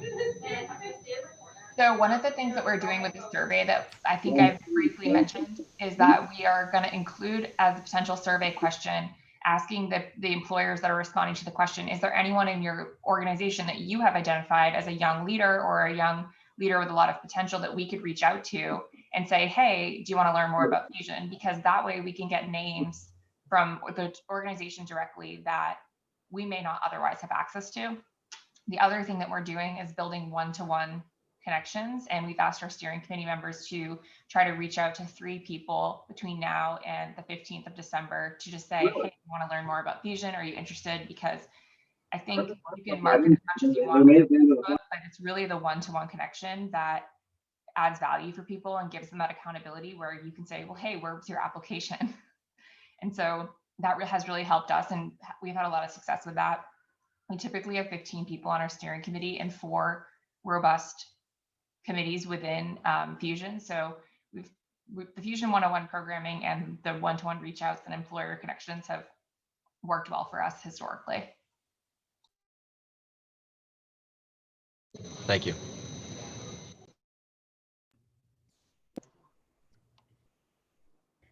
All right, Peter. So did you volunteer to go next before? I think you were one of the ones. A couple times. That's okay.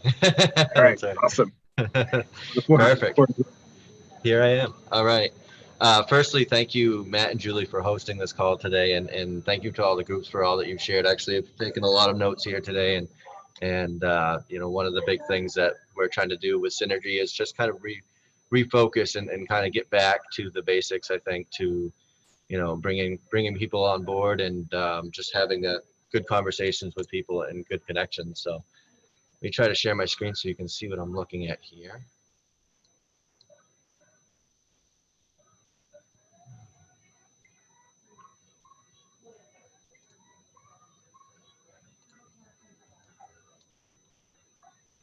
Okay, can you guys all see that okay?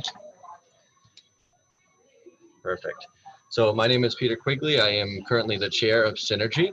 There's been a lot of changes with Synergy, actually, especially within this year. We started with two co-chairs, and we're ending up with one chair. So one of our co-chairs got a nice promotion in a different area, so she moved, and so congratulations to her.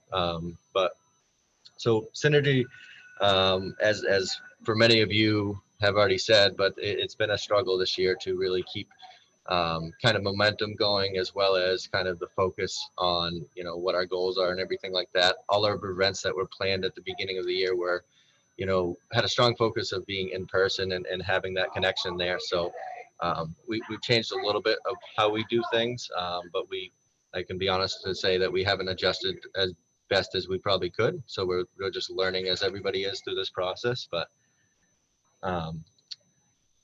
the first slide I want to share with you is just kind of an organizational structure that just explains how Synergy is set up. So our administrator, we are a division of the Kennebec Valley Chamber of Commerce. Katie Doherty is currently the president. So we rely on them a lot for support, and they have been extremely helpful and supportive, especially during this time with everything going virtual and whatnot. So as I mentioned, I am currently the chair.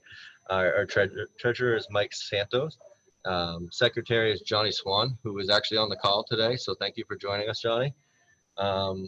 We are currently made up of task forces. So we kind of did a little bit of a restructure last year to kind of refocus, you know, how much energy is put into each group. We were finding that the hard focus was, you know, we didn't have a big structure where people could join in and really just start, you know, giving their ideas.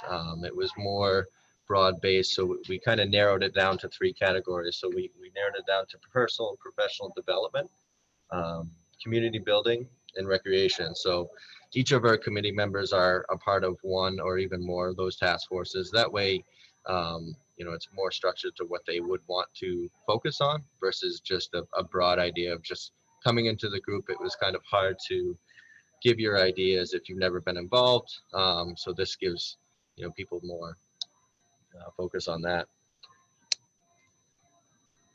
So the first part of the year, we were able to do a couple events in person, which was actually really nice.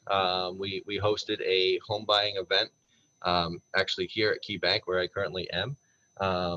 So we had a couple of realtors. Johnny Swan was one of our realtors, Dylan Pesky as well, both steering committee members at the time. And we had a couple mortgage officers as well. So we basically went through the whole process with people. We had about 18 people show up that were, you know, interested in learning how to buy a home and what the process is and where do I start. And when we had good connections that happened afterwards because of that. So we had other series that we were planning on doing, but due to COVID, we were unable to. So we were going to do kind of a car basics class maintenance. So we had a dealership that was going to work with us and kind of show people just basic things of how to take care of your car and maintain it. And then, you know, we had a couple ideas around taxes and budgeting just for some personal growth plans for people. So those did not happen, but they are on the plan for 2021. So what we are able to continue due to COVID and everything like that, we have an Excel at Work series that we started as part of our actually plan for 2020. And we actually went all virtual with these. So we did lunch and learns where we'd have a Zoom meeting for about an hour from 11 to 12. And we had businesses that would kind of share their, you know, thoughts around certain things. So you can see we had making your home office work for you, not against you. Creating your own personal brand in a virtual world. 10 tips for how your small business can beat COVID-19. And then in December, so coming up, we have setting goals with Dave Farago, who is actually a committee member, and he works for Edward Jones. The other companies that we were involved with at the time were Marshall Communications, Radiant Image, and Gardner Family Chiropractic. So they were all hosting these calls, as well as, giving us some really good information around, how to adjust to this world that we live in now.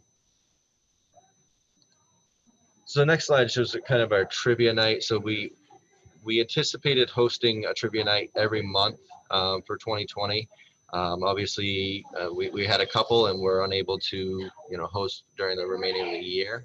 So we've been struggling to find kind of a platform that might work well for us to go virtually.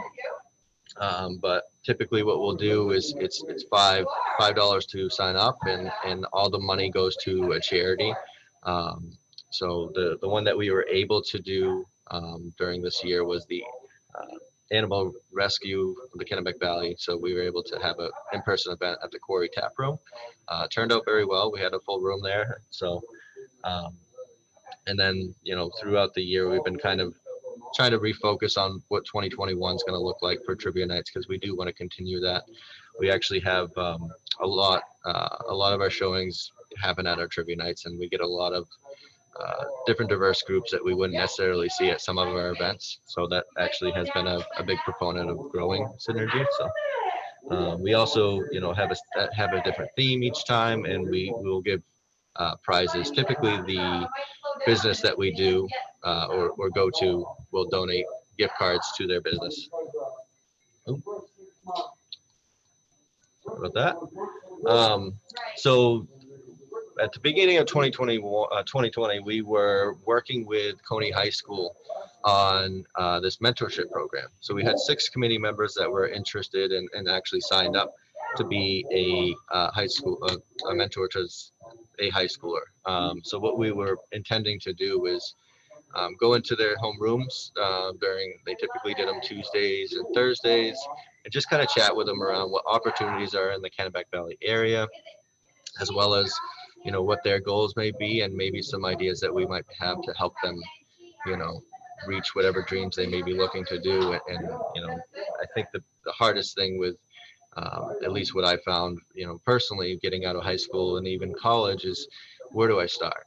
So this was kind of going to be a jump off point for us to work with the high school to let that there's opportunities in the area, and there's young professionals that are trying to stay connected and grow their career while staying in this area. So I've been in contact with the principal over there, Kim Silsby, and she's very excited to start something with us via Zoom. So we obviously kind of changing our branding there as well. So hopefully beginning of 2021 or shortly thereafter, we'll be starting something like that. So kind of what's next for Synergy, a lot of the same things that, it sounds like a lot of the other groups are doing. Biggest thing is strategic planning, kind of how looking at what we did this past year and the prior years, and what are we going to have to do to, keep the momentum going while kind of changing how we do things. Another big thing is growing our steering committee. We've lost a few people over this past year, so we're actually probably smaller than we've been over the last several years. So we're trying to, kind of gain that momentum again and make sure people are active as well. So, I mentioned there was a change to officers, obviously, this year. And going into 2021, I will be stepping down, so somebody else will be taking my place. So we'll have another little change of officers as well. So that's going to be a big focus over the next couple months, planning for that. Typically each year we've done dodgeball. We have 2 sessions that we usually do, usually in the spring and the fall. Obviously, due to the restrictions, we were unable to do that. We tried to kind of work around a kind of a one-off day dodgeball tournament, but unfortunately, we just weren't able to make it work. So next year that will be kind of a focus of ours, and we also have a bowling tournament that we do every year that we, kind of fell in the same category, so we'll be focusing on that. And then an event that we planned to do this year was our Synergy 101 social. We wanted to really have something where people could come in and just learn about Synergy, just chat with the committee members and learn what we're doing every day, and see who's out there and might be interested in becoming a leader in our committee. So that was, definitely something we're still wanting to do and want to focus on. So we might try to do something virtually, if we're unable to do things in person the start of this coming year. But so that's kind of been our focus. But I'm happy to take any questions or anything like that if anybody has anything. Thanks, Peter. Actually, I'm going to have, if you don't mind, I'll have people hold and contact you if they have any questions. Sure. That way we can go to the last group here, KB Connect with Sam.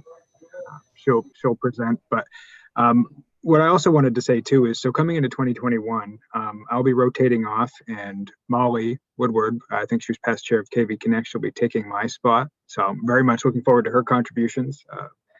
And so she'll be piggybacking off the back of Sam's presentation. So it's all yours, Sam.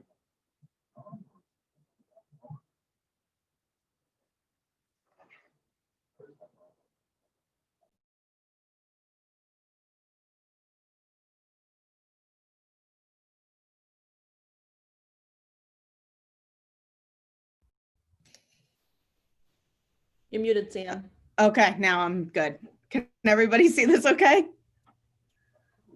Yes. Okay, thank you. So we are KV Connect, and this is kind of just our tagline, fostering a community of young professionals. So our mission, there we go. Our mission is to connect young people not only to each other, but to the resources our community has to offer. We have a lot of really awesome things that we can do in Central Maine, and we want to make sure that we showcase those the best that we can. We seek to positively impact our community through economic, social, political, and community service initiatives, which I think we do a pretty great job about. So we kicked off 2020 with a leadership retreat. At the retreat, this is one of our team building exercises. We did some team building exercises. We also spent a lot of time talking about our goal setting and how to better brand ourselves and set kind of a year-long focus of what our dream of KV Connect was. We also talked about ways to invigorate our subcommittees during this retreat, and it was really, really helpful.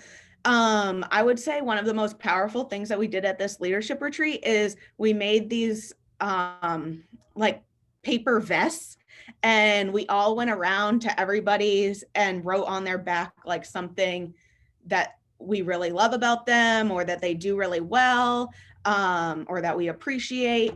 And at the end, like took them off and read everybody's comments. And it was really powerful just to see like how your peers see you. I mean, I still have mine like hanging up in my office. So whenever I'm like feeling down, I'm like, oh yeah, those people like me. So it was a really powerful opportunity to kind of bond as a team. And I would really suggest it to everyone. So here are some highlights from 2020. We did host 6 green drinks. We had to cancel a couple because of COVID, and we won't be doing one in December either. So that's kind of a bummer. We had some really great locations for these little happy hours, and we're going to do kind of like a behind the scenes that really had to be pushed off because of COVID and not being able to visit some of these locations because of COVID as well. We also shifted to doing some outdoor activities. So one of our most successful was this yoga in the park. It was a beautiful Saturday morning. We went down to the Waterville River Walk, and we had like 20 new people that had never been to any of our events before come to this. And we did a social distant yoga. And that was actually an idea that stemmed from conversations that our Beyond Business community that we started last year had. Another outdoor event, this is Katie, she's on the call, and this is little Charlotte. She's our youngest little member. But we did, we have a really great trail system in Waterville, well, in Central Maine. And so we did an orange pine cone scavenger hunt through the trail and gave out prizes to the kids that won that found the first pine cones. We also started a food gleaning program in partnership with Colby, and I'll talk a little bit about that later. When COVID hit, we decided to do an online fundraiser, to raise $500 in 5 days for the United Way COVID relief program. And we actually exceeded that goal. And I'll talk about that a little bit more. We have a blood drive coming up. We also distributed food boxes 2 weeks ago as part of the federal food box program with the food banks. And during COVID, we delivered over 500 books to Educare. And that's a picture of us packing those books. There were a lot of them. So another major accomplishment, we had hoped to really increase our branding and awareness in the community this year. And it was harder when we couldn't go to events for half of the year. So we wrote a lot of press releases, and we were mentioned quite frequently in the news. So I would say we were probably in one of the newspapers or community newspapers at least once a month. So, and part of that is, so Molly won the Central Maine Growth Council's Emerging Leader Award, and Heather Thorne, who's also on this call, and she will be the incoming president of KV Connect, won the Rising Star Award for the Mid-Maine Chamber. And our community service events got a lot of news as well. We also added 2 new steering committee members, Katie, who's on the call, and Christian, who's new to the area. And during COVID, in order to increase our social media engagement a little bit, we did KV Connect takeovers. So that helped to not only increase our social media, but it also helped to bring new people to our pages to see what we're doing. So far, our community impact, we have raised $1,300 so far, $540 through Green Drinks, and $740 through our United Way fundraiser, which our goal was 500 in 5 days, and we raised 740 in 5 days. So that was pretty awesome.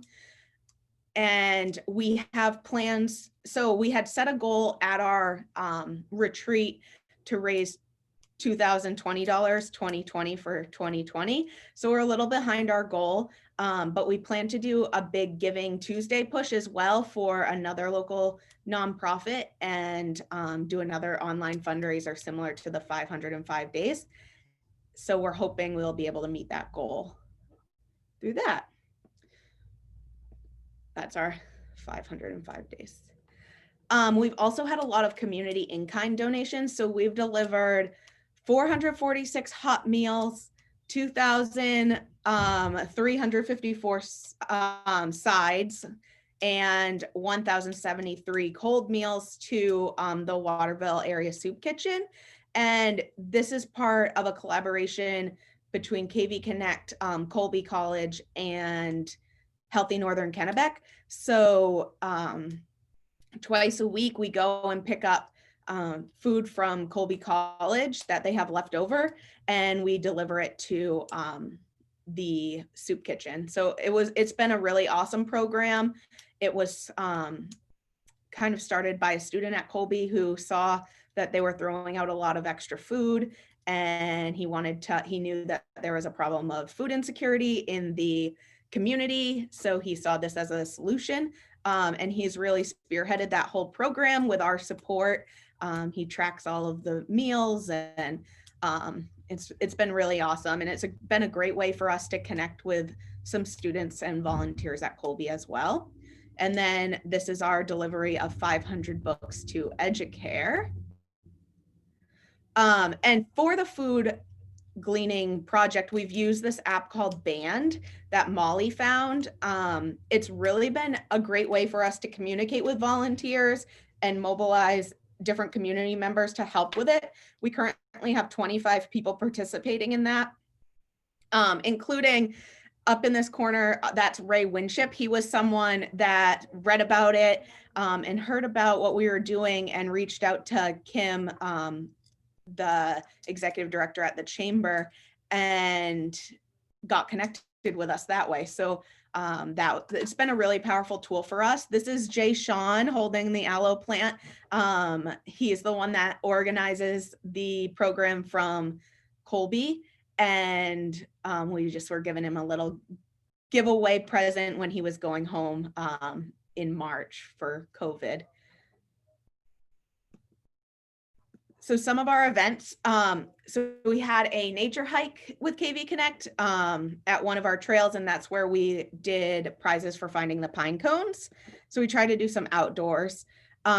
We did have a green drinks at the Lion's Den, and another one when after the COVID restrictions kind of let up a little bit, and attendance has been really down for those. So even though we were hosting them, a lot of people aren't coming out. We do an annual golf social at the country club, and part of that is having some sort of like lesson of some sort. So this year we did like a putting contest, and they set up like a putting scavenger or course for us, and whoever made it through with the lowest par got a prize. We also co-host Meet the Reps with the Mid-Maine Chamber, and that is an opportunity for local representatives as well as representatives from the federal delegation to come and kind of meet and greet with constituents, and then they usually spend a little bit of time talking about what's going on in Augusta or what's going on at the federal level, and it's an opportunity to answer questions, etc. So it's been really great. This year we're trying to do a blood drive. So this will be our first one.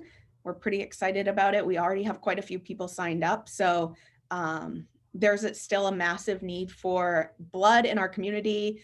And so this is one way that we thought we could help. And our yoga in the park event, which was really successful. Moving into 2021, we're hoping to have more outdoor kind of showcasing different parts of Waterville events. We want to have one in the winter. We have a really nice cross-country skiing and snowshoeing trail called the Quarry Road. And so we're hoping to do something there, kind of like a winter festival. So this picture has nothing to do with anything other than I thought it was really cute. We hosted a green drinks in February at the Humane Society, and there were lots of puppies, and it was really fun. So this is Robert, who works with Molly, and he is just playing with the puppies. So our 2021 goals are, we're going to be working to collaborate with Main Street Skowhegan and kind of invigorate some young professional networking opportunities up here. We want to start hosting some virtual events, and we've gotten some great ideas from you all. And we want to continue our online fundraising and do one maybe quarterly. And we'd like to increase our social media presence by 60%. This past year, we increased it by 90%. So we're definitely trending in the right direction. Another thing that we do for our members is offer scholarships to leadership opportunities within the chamber. So we have leadership luncheons and business breakfasts, and that's just a way to kind of have a value to being a member of KV Connect, but also to get people involved in the chamber as well, in the greater chamber.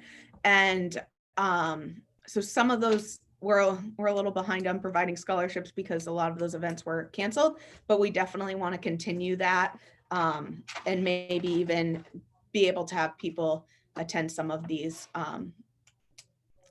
leadership events that MDF is doing. So yeah, are there any questions?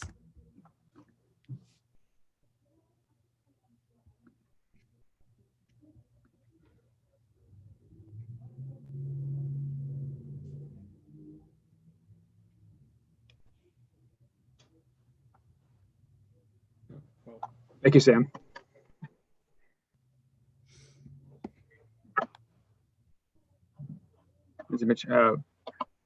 Molly, did you want to say anything in lead up to what you're looking to do in 2021? Sure. Yeah. So 2021, very excited. So I want to first thank you, Matt, and thank you, Julie, for this opportunity. Matt, for as long as I've been part of the Realize Maine Network Steering Committee, you've been leading this thing, and through your leadership, focus, and sense of bringing us all together, we've been able to really flourish and shine. And I hope to do you proud. And Julie, you also, with your great knowledge and inspiration in leadership, you've been able to do a really great job of bringing us all together and moving us forward as groups, individually and together. So my goal for 2021 is to work closely with each and every group to diversify each of our organizations while also strengthening what makes us the Realize Maine Committee as one unit, pulling on all of our strengths, much like we've done today. We've looked at each other's strengths, and hopefully we have learned something from each group that we can put forth to our own challenges within our own single units. So then together in 2021, which I hope is a much brighter future than 2020 has been, but I'd like to collaborate. I'd like to have us collaborate both in and out of the network to bolster each other, while also bolstering the success of Realize Maine as a whole. If we can do that, we can focus in on the big picture, which is to attract and to make Maine attractive to other young professionals. Just like Yellow said, we can't make it attractive unless we're also having fun and doing the things that we love and growing in each other. So I'm hoping that we can continue that success and engaging each other in our local communities to look at that big picture.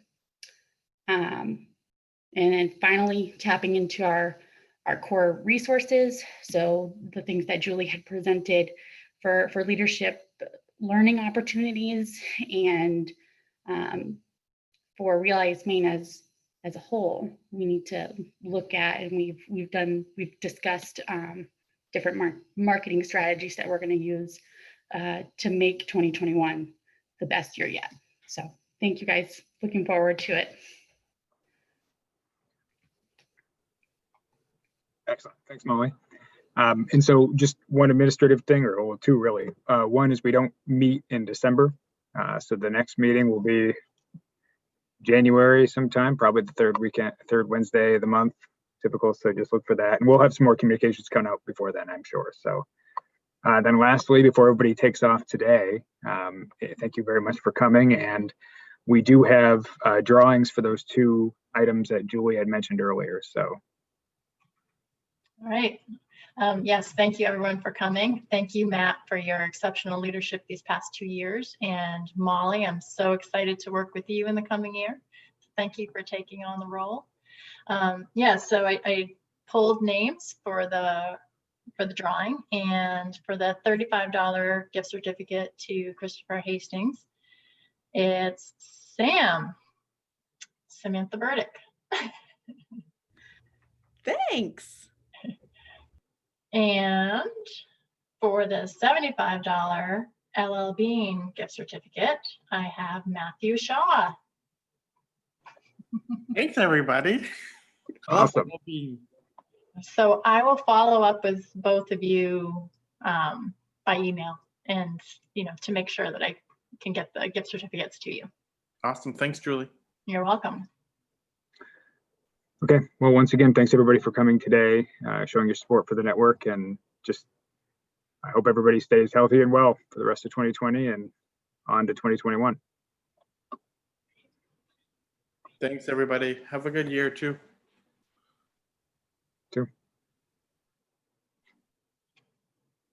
Julie, can I ask you 2 minutes of a quick question? Sure. Are we allowed to apply for more than one grant, as in like the marketing funds and an event specific, or I'm trying to remember if we are or not. Well, it's a good thing Jan's right here. So I would defer to her, but I will say that because this is such a different, unique year, we have a bit more flexibility than in other years where there's more competition for the grant funds. But Jan, is there a rule about that? I didn't think there was, but. Well, typically, yes. I mean, typically enough people are asking that only one grant can be approved per chapter. So this year, if we don't have the competition, and then we need to divide the money between all the others, but if we don't have the competition, then we could consider more than one grant. Should I submit them any particular way, or? Well, submit them with one being your priority. Okay. What's your first one? What's your second one? And then we'll see what other types of submissions come in. Yeah, no, absolutely. Okay. I appreciate that. That's helpful. So. Thank you. Take care. Have a great day, guys. Thanks, Matthew. Bye, ladies. Is Mary Haley still on? It shows that she is, but I'm just going to copy the chat and then I'll end the meeting for everybody. You and I need to connect. So we can, I was going to say we could do it right now, or we could do it separately. Maybe we'll do it separately. Yeah, can we do it? Can we do it early this afternoon? I have my kids have half days on Fridays, and I need to find out if I'm supposed to pick them up or not. Yeah. So I have to do that right now. I have to check about that right now. Okay, that's fine. It's not a big deal, but I'll send something and connect. I have a couple of meetings coming up too, so I can't do it right now either. So. Oh, okay. All right. So you're gonna try to schedule something for today with me, or should I? Yeah, I'll look at the calendar or your calendar and see. It would be, I have a 12 o'clock and a 2 o'clock. So it would be like around 1, probably around 1. Or Okay. it would be after 3. Okay, I think that should work. Yeah. Thank you. Yeah. Bye-bye. All right. Thanks, Jan. Bye-bye. Bye.